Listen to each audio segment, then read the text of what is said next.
Welcome to the Monday Morning Jumpstart. Hi, my name is Rory Peters. I'm the founder and CEO of the Grow Your Business Like You Mean It live event. I'm a speaker, a sales and leadership trainer, and the author of Sell Like You Mean It.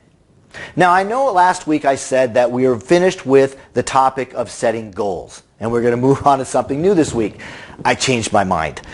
During the week, I started thinking about something, and it really got me kind of fired up. And so I decided that I'm going to add one more week to goal setting. And I think this is really important.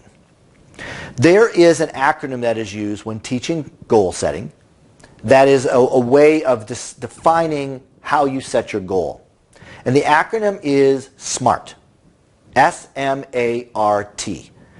Now, not everybody uses the same letters in the acronym. And this really isn't about the acronym, but it really is about a specific concept. So I'm going to talk about the use of the acronym SMART when setting goals in a way that I strongly disagree with. So here's how it goes. The S in SMART always stands for specific. And I believe that is dead on. A goal must be specific. Vague goals equals vague results. Let me give you an example. Let's say that in this example, my goal is I want to become really good at target shooting. Right? I like doing that for fun. I don't hunt or anything, but I like the idea of becoming really good at something like that. So I want to practice target shooting. So if you give me a big target and say that, all right, your goal is to hit that target. Well, in a way that's specific, but the target's really big. So it'd be almost impossible, not impossible, but almost impossible to miss the target. But that isn't what they do, is it? They usually have, for example, circles. And they'll have multiple circles. And each circle starts to get a little bit smaller. So if my goal is, by the end of the year, I want to be able to put 10 out of 10 shots in the smallest circle. That's my goal. Now that is specific. I didn't say I just want to be able to fire 10 shots or I'd like to be able to hit something. I want to be able to put 10 out of 10 bullets in the smallest circle in that target. Okay, so it's specific. That's a great thing. Second, M stands for measurable.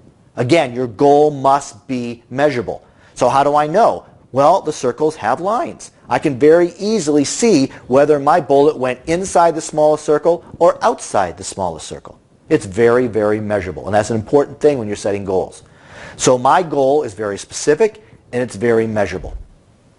The T stands for timely. You want to assign a time to this goal, when you want it to take place. That gives you something to shoot for. Just saying that someday I'd like to be able to do this, it doesn't work. You've got to set a time.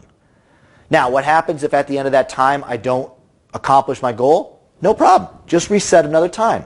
You're predicting the future, in essence. So you're setting a time that you believe or you'd like to accomplish it by. You're making that determination based on the best information you have right now. But your information might not be accurate. So at this point, I'm saying by the end of the year, maybe that wasn't enough time for me. Maybe I needed more time. I won't know that till the end of the year, and I won't know that until I put out the time and the energy required to try to reach this goal. So if I set a time of December 31st, and by December 31st I haven't achieved the goal, I'll just set another time for that goal and focus on that. But a goal needs to have a time assigned to it.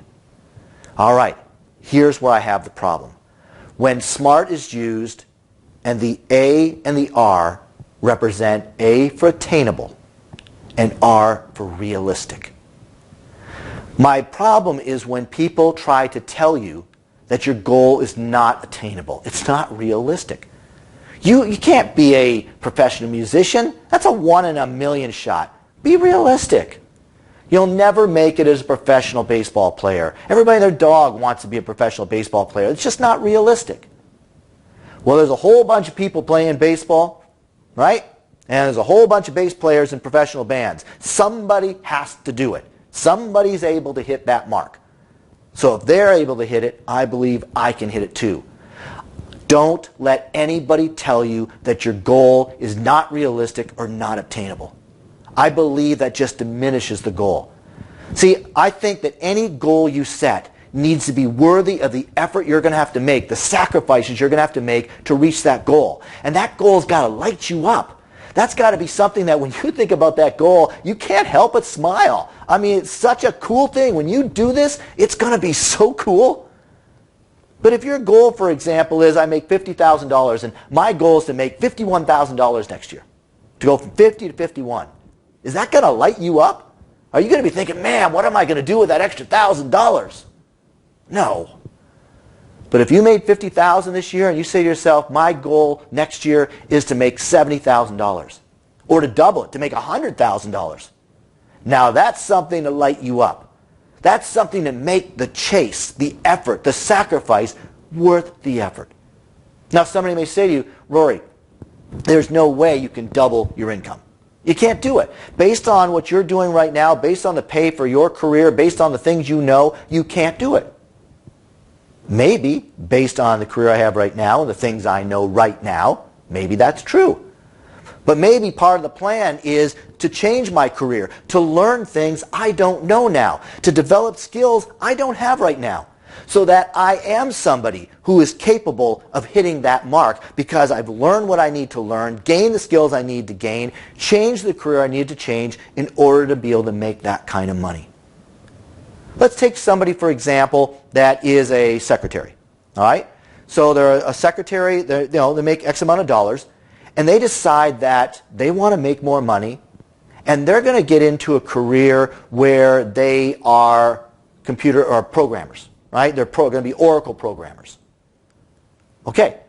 Now, let's say as a secretary, they're making $30,000 a year, where some Oracle programmers could be making six figures. So let's say their goal is to make $100,000. So right now as a secretary, you say, that's not realistic. The secretary's not going to make $100,000. Come on, you got to set a goal that's attainable, it's realistic. Well, maybe what she's going to do is she's going to learn the skills she needs to learn, gain the knowledge she needs to gain, change to the career she needs to be in so that she is now somebody who's capable of earning six figures. So no, right now, what she knows, where she is, no, she's not going to make six figures. But the idea of a goal is not just what you get when you hit the goal, but it's who you become. In order to achieve something you've never achieved before, you have to become somebody you've never been before. So part of the cool thing about a goal is that in order for you to hit this bodacious goal, this outrageous, this unrealistic goal, you have to become somebody who's capable of achieving that. And if right now who you are, where you are in your life, you're not, then you need to learn the skills, gain the knowledge, make the changes that are necessary so that you become the person who's capable of doing that. So don't let anybody tell you that your goals are unreasonable. If you've been going after your goal for 10, 15 years, then you decide, I've had enough. All right, well, you can decide then. But nobody else can decide that for you. You decide whether your goal is attainable. You decide whether your goal is unrealistic. Or realistic, I should say. Nobody else has that right. Now, like I said, when people use the SMART acronym and they use the A and the R as attainable and realistic, I'm sorry, I strongly disagree. Your goals need to be closer to unrealistic, if not unrealistic, because that's what will make them worth the pursuit. Because you're going to have to sacrifice. You're going to have to work hard. You're going to have to do the things that others aren't willing to do in order to have the things others won't have. You're going to have to do those things.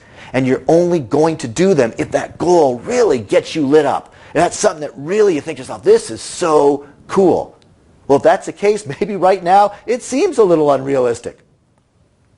But it doesn't mean it's not. Doesn't mean it's not realistic.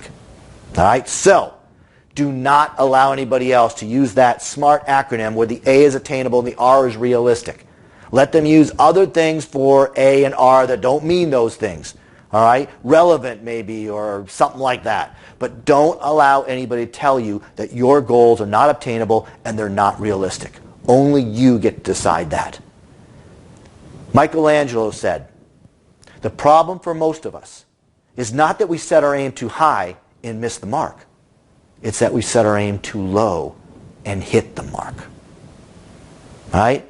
Setting a goal for 51,000 when you make 50, the problem is if you hit that mark, then you're going to settle for that rather than going after 70 or 100. Set it high. What if you set it for 100 and you only make 93?